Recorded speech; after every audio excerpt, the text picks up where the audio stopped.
Om Sai Ram. Welcome to Sai Samarpan channel. मैं हूं आपके साथ में विन्नी और मैं आपसे आज बात करने आई हूं संकल्प लेते हैं। संकल्प कैसे लेते हैं?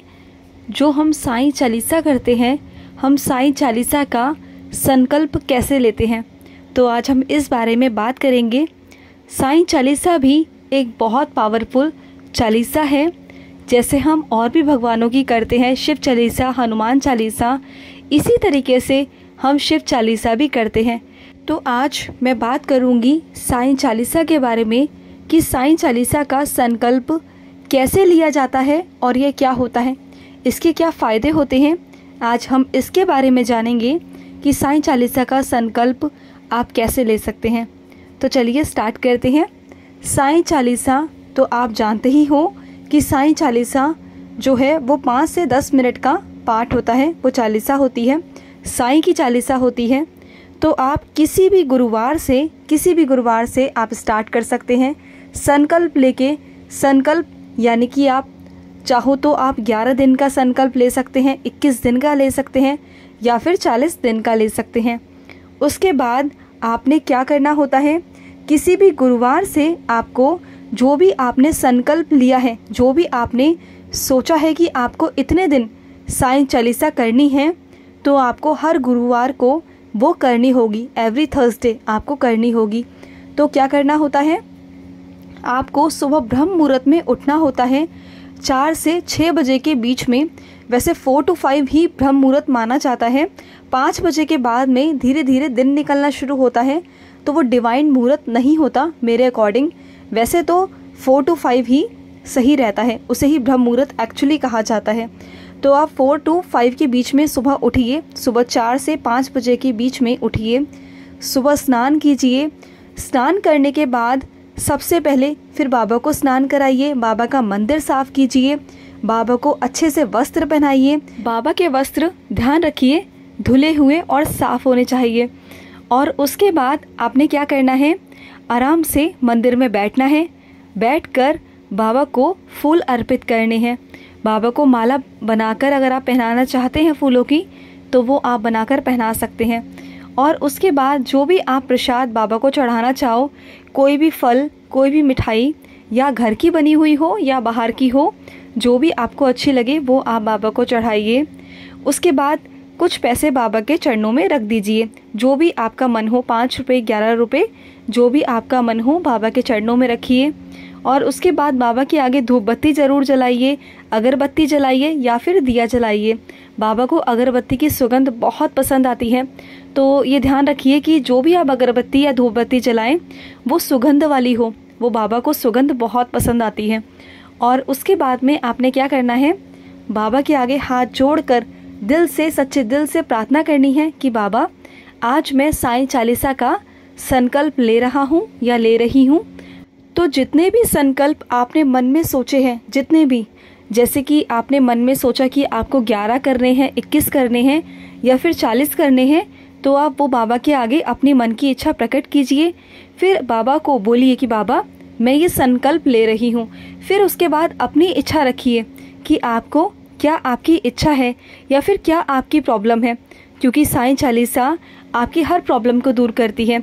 चाहे वो आपकी कोई बीमारी हो, या फिर आपकी शादी नहीं हो रही है, या आपकी नौकरी नहीं लग रही, या कोई भी मन में चिंता है आपके, या फिर कोई भी इच्छा है, कुछ भी, वॉटएवर, कुछ भी इच्छा है आपकी, कुछ भी बीमारी है, कोई भी चिंता है, या फिर आपकी कोई भी ऐसी इच्छा है जो पूरी नहीं हो रही, या फिर आपके घर का कोई सदस्य ऐसा है जिसके अंदर बहुत गुस्सा है, या फिर आपका कोई ऐसा काम है जो बहुत समय से अटका हुआ है, हो नहीं पा रहा, या बहुत सारे ऐसे काम होते हैं जो होते होते रह जाते हैं, एंड में आकर, अंत में आकर वो चीज़ें ख़त्म सी हो जाती हैं। ऐसा लगता है कि वो हो जाएगी लेकिन ख़त्म हो जाती है किसी न किसी वजह से आके। तो उस सिचुएशन में आपको ये करना है। तो फिर आपको क्या करना है, बाबा के आगे अपनी इच्छा प्रकट करनी है कि बाबा मैं ये लेकर, ये इच्छा से या इस प्रॉब्लम से मैं आपके आगे संकल्प ले रहा हूँ, तो इस प्रॉब्लम को आप दूर करना बाबा। ये मैं प्रॉब्लम जो है वो आपके चरणों में डालता हूँ। ठीक है, अब हम ये क्यों बोलेंगे कि बाबा के चरणों में डाल रहे हैं, क्योंकि इस प्रॉब्लम को अब हमने बाबा को समर्पित कर दिया, सरेंडर कर दिया। और जिस प्रॉब्लम को जिस इच्छा को हम बाबा के चरणों में समर्पित कर देते हैं तो वो बाबा की जिम्मेदारी बन जाती है, बाबा की रिस्पॉन्सिबिलिटी बन जाती है। अगर हम ये कहेंगे ना कि ये हमारी जिम्मेदारी है तो हमें पूरी करनी होगी। अगर हम किसी और पर जिम्मेदारी डाल देते हैं उस चीज़ की पूरी तरह से और अपने हाथ खड़े कर लेते हैं तो जिम्मेदारी किसकी होती है? सामने वाले की। तो इसी तरीके से अगर हम बाबा के चरणों में अपनी प्रॉब्लम्स को, अपनी इच्छाओं को डाल देंगे तो दैट इज़ बाबा की वो रिस्पॉन्सिबिलिटी है, ठीक है, वो बाबा की जिम्मेदारी बन जाती है। और बाबा को ना कैसे भी करके एनी हाउ उस प्रॉब्लम को आपको हटाना ही पड़ता है। बाबा को उस प्रॉब्लम से आपको निकालना होता है, या फिर जो भी इच्छा होती है आपकी बाबा को वो पूरी करनी होती है। हो सकता है कि कुछ ऐसी इच्छाएं हों, कुछ ऐसी प्रॉब्लम हो जो शायद उस तरीके से ना हो पा रही हो जिस तरीके से आप उसे लेना चाह रहे हो या करना चाह रहे हो, ठीक है। तो अगर आप बाबा पर सरेंडर कर देते हैं ना तो बाबा के इतने अनोखे अनोखे विचित्र तरीके हैं ना, आप सोच भी नहीं सकते हो सकता है बाबा कहीं ना कहीं से, किसी ना किसी ज़रिए से, किसी भी फॉर्म में वो आपकी जो प्रॉब्लम है उसका सल्यूशन दे दें, या फिर जो आपकी इच्छा है वो किसी ना किसी ज़रिए से, किसी भी फॉर्म में वो आपकी इच्छा पूरी हो जाए। हो सकता है कि जो आपकी इच्छा है उससे भी कहीं बढ़कर बाबा वो चीज़ आपको दे दें जो आपने कल्पना भी नहीं की होगी, जो आपने सोची भी नहीं होगी, क्योंकि बाबा हमें सिर्फ वही देते हैं जो हमारे लिए सही होता है। तो उसके बाद आपने क्या करना है? उसके बाद आपने बाबा के आगे प्रसाद चढ़ाया, बाबा को फूल अर्पित किए, बाबा के आगे धूप बत्ती लगाई, बाबा के आगे आपने घी का दिया जलाया, या आप चाहो तो तेल का दिया भी जला सकते हो, तो वहाँ कोई प्रॉब्लम नहीं होती है। बाबा के आगे हम तेल का दिया भी जला सकते हैं, ठीक है। उसके बाद आपने क्या करना है? आपने 11 बार साईं चालीसा पढ़नी है आपने, और बहुत अच्छे मन से, एकांत मन से, सच्चे मन से, और जिस पल आप उसे पढ़ेंगे तो आप एकांत में पढ़ेंगे। किसी के लिए कोई गलत भावना, कोई गलत विचार आपके मन में नहीं होना चाहिए। बिल्कुल आपकी जो सोल है वो प्योर होनी चाहिए, बाबा से कनेक्ट होनी चाहिए, कि बस आपको बाबा के अलावा कुछ और नहीं दिख रहा। कोई आपके माइंड में थॉट नहीं होना चाहिए, कोई चिंता या किसी के प्रति कोई गलत भावना, कोई गलत नफरत, वो सब चीज़ें नहीं होनी चाहिए। आपका जो मन है उस वक्त बिल्कुल शांत रहना चाहिए, और आपका कनेक्टिविटी सिर्फ और सिर्फ अपने साईं से होनी चाहिए।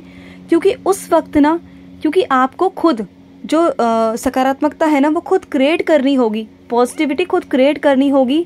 देन जब आप साईं चालीसा का पाठ करते जाएंगे ना तो ऑटोमेटिक वहाँ पर जो पॉजिटिविटी है वो जनरेट होगी।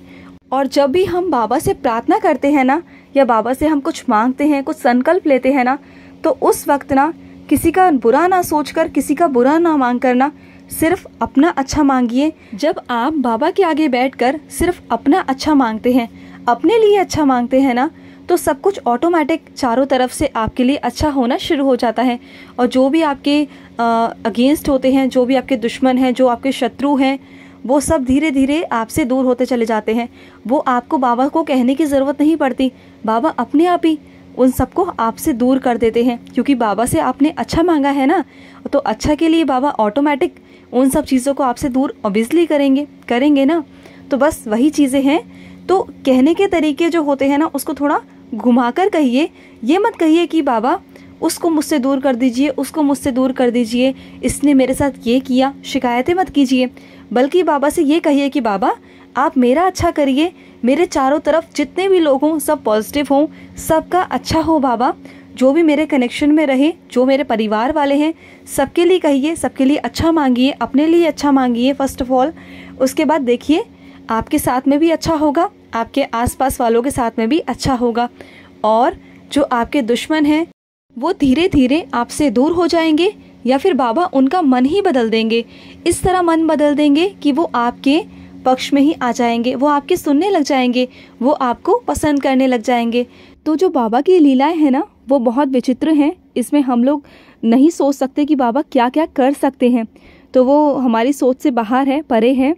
तो आपने क्या करना है, आपने 11 बार साईं चालीसा का आपने जाप करना है, और आपको एवरी थर्सडे इसी तरीके से हर थर्सडे, हर गुरुवार आपने यही प्रोसेसिंग करनी है, यही सब चीज़ें करनी है कि बाबा का पूजा करना है। बाबा की 11 बार आपने साईं चालीसा पढ़नी है, जितने भी दिन का आपने प्रण लिया है, ठीक है। जिस तरीके से मैंने आपको पूजा बताई उस तरीके से आपको पूजा करनी है। सुबह ब्रह्म मुहूर्त में करनी है, स्नान कर कर करनी है। किस तरीके से करनी है वो मैंने आपको बता दिया, लेकिन जब आप करने बैठेंगे तो एवरी थर्सडे आपको वैसा ही करना है। और आपको हर थर्सडे 11 साईं चालीसा पढ़नी है, 11 बार, ठीक है।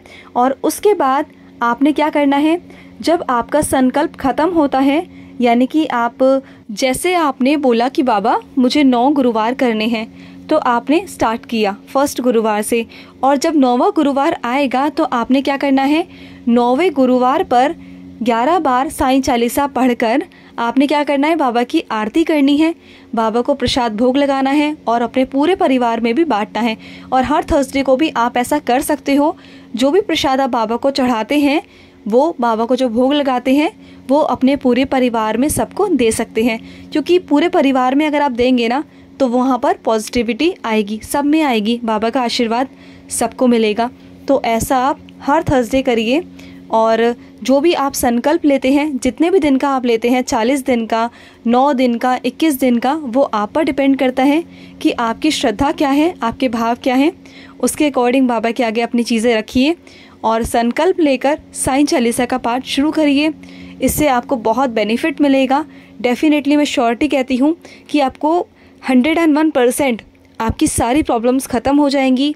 आप भी जिस इच्छा से करेंगे, कहीं ना कहीं से कैसे भी करके बाबा आपकी चीज़ें पूरी करेंगे, किसी भी फॉर्म में करेंगे, किसी भी माध्यम से करेंगे, लेकिन वो आपकी प्रॉब्लम ख़त्म हो जाएगी। और मैं आपसे एक चीज़ और कहना चाहती हूँ, गॉसिप्स में, बातचीत करने में या अपनी प्रॉब्लम्स को डिस्कस करने में इतना टाइम वेस्ट मत कीजिए। अपने टाइम को यूटिलाइज़ कीजिए और जितना हो सके ना, जितना भी हो सके बाबा का मंत्र जाप करिए, बाबा की साईं चालीसा पढ़िए, साईं सा चरित्र पढ़िए, क्योंकि इन सब चीज़ों से आपकी प्रॉब्लम्स भी सॉल्व होंगी और आपके कष्ट दूर होंगे और आपकी इच्छाएं भी पूरी होंगी। किसी से कहने से या डिस्कशन करने से वो वेस्ट ऑफ टाइम ही है, ये बात आप भी जानते हो, ठीक है। तो ये सब चीज़ों में कुछ नहीं रखा। अपने टाइम को वेस्ट मत कीजिए, जो टाइम देना है वो बाबा को दीजिए। बाबा आपकी प्रॉब्लम सॉल्व करेंगे, ना कि ये दुनिया। आई होप बाबा का मैसेज आप लोगों तक पहुंच चुका है। तो मैं लूँगी समाप्ति। अगर आपके कोई एक्सपीरियंस हो तो स्क्रीन पे चल रहे नंबर पर आप हमारे साथ शेयर कर सकते हैं, अपने अनुभव हमारे साथ शेयर करें। आप हमें कॉल भी कर सकते हैं, आप हमें व्हाट्सअप भी कर सकते हैं। और अगर इस वीडियो से रिलेटेड या फिर किसी भी चीज़ से कुछ प्रॉब्लम हो आपको, या आपको कुछ पूछना हो, आपकी कोई क्वेरी हो, तो आप मुझे कमेंट बॉक्स में मैसेज कर सकते हैं, मैं आपको रिप्लाई कर दूँगी। तो चलिए मिलते हैं नेक्स्ट वीडियो में, तब तक के लिए ओम साई राम, जय साई राम।